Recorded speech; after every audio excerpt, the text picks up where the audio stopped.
With terms like high-energy offense and power running game, there is a connection between football and energy, and it's not only on the field.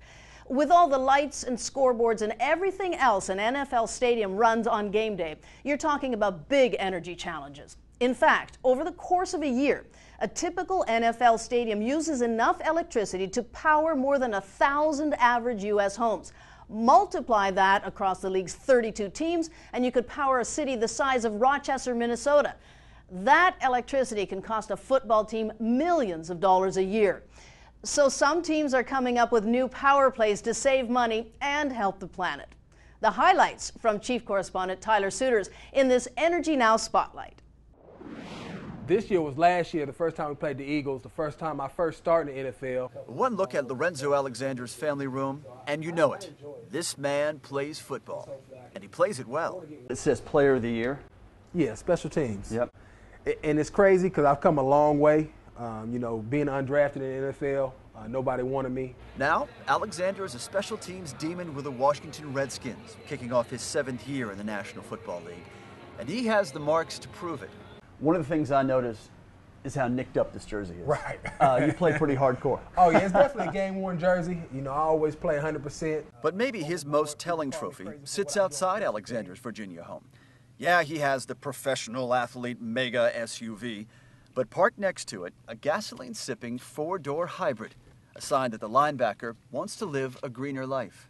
True, I think I just allow people to see that it is okay, to go across the grain. NFL player riding a small Prius is not the norm. And neither is the game plan Alexander's team is putting into play.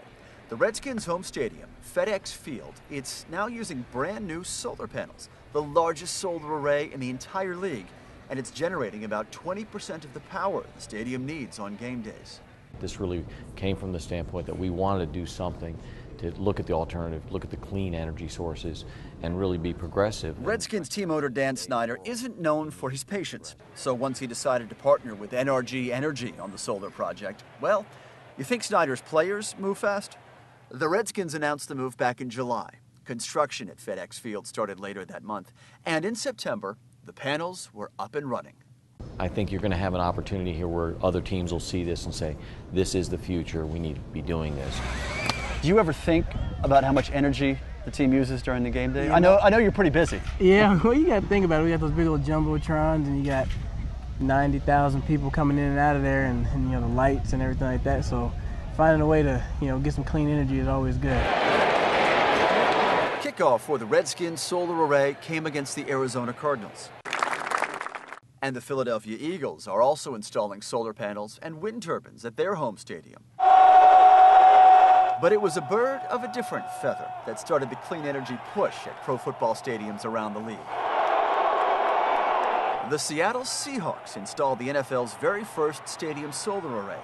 There are almost 4,000 solar panels, tubes actually, on top of this building next to CenturyLink Field. The result? Our owner was generous enough to and forward-thinking enough to put renewable energy up on a big flat roof that isn't doing anything else. The owner Mike McFall is referring to? That's Paul Allen, who knows a little bit about the technology of tomorrow. The Seahawks team owner is a Microsoft co-founder and a driving force behind the greening of pro sports. His Green Sports Alliance Summit in Portland this summer drew reps from the NFL as well as other sports. The event's main message, the businesses of sports and science go hand in hand. 18% of Americans say they pay attention to science. 56% of Americans say they pay attention to sports. So if you want to influence American culture, are you going to send scientists out there to spout out the latest facts about global climate disruption?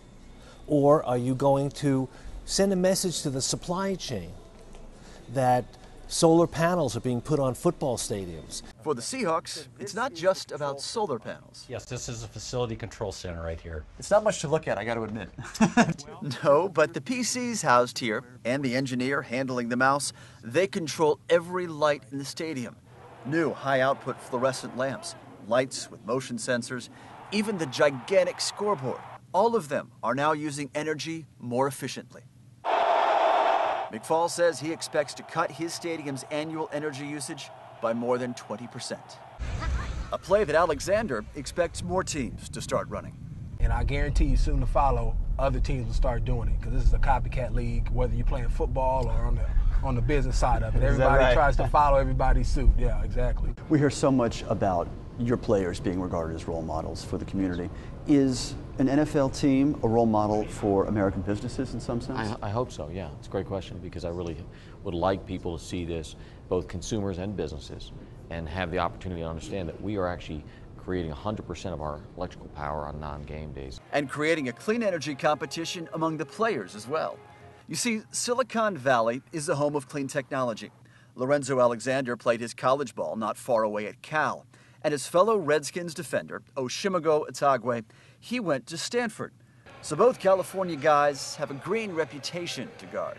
Lorenzo said he knew more about being green because he's a Cal Bear. I'd imagine as a Stanford Cardinal, you got a little different take on that. Yeah, his idea of going green is eating spinach or something like that. Them Bears have absolutely no idea what it means to go green. Ask him when he drives to work. What is it? He has some high-performance Camaro or something that's sucking up 93 gasoline. You said he's driving a Prius, though. Are you getting 50 miles a gallon? I ride my bike, so I don't know. He definitely doesn't have me beat at all. So I have the Prius and the bike. A pair of NFL role models ready for America's clean energy future. With the Redskins in Washington and the Seahawks in Seattle, Tyler Suiters, Energy Now. The clean energy kick is apparently catching on among Washington Redskins fans. Washington, D.C. has won the EPA's first ever Green Power Community Challenge for using the most amount of green power in a year.